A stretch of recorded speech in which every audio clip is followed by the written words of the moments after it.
এই ফলটি অনেকে চিনি, এটা এটা আমি ছোটোবেলায় বলতাম যে এটা হচ্ছে পটল।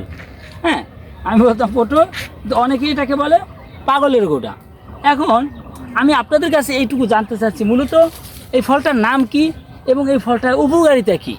আপনাদের যদি জানা থাকে একটু জানাবেন প্লিজ। আমাদের দেশে অনেক জায়গায় এই গাছটা হয়ে থাকে, স্পষ্ট মনে হচ্ছে পটলের মতো, দেখুন।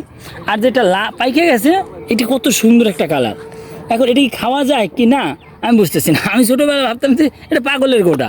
হ্যাঁ, এটা পাগলের গোটা আমি ভাবতাম, ছোটোবেলায় ভাবতাম। ও কত সুন্দর, মাশাআল্লাহ, ওয়াও। খাবো না কি না, না বুঝে খাওয়া যাবে না, খাইলে তো পাগল টাগল হয়ে যায় না। এটা রইলো এখানে।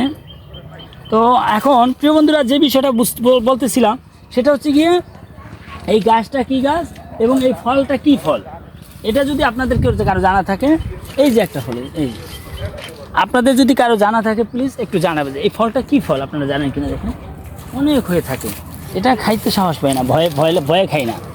এই যে আমি ছোটোবেলায় জানতাম যে কাঁচা যখন থাকে তখন এটা পটল, আর এরকম পাইকে খেলে এখন এটা আমি বলতাম যে পাগলের গোটা। এই যে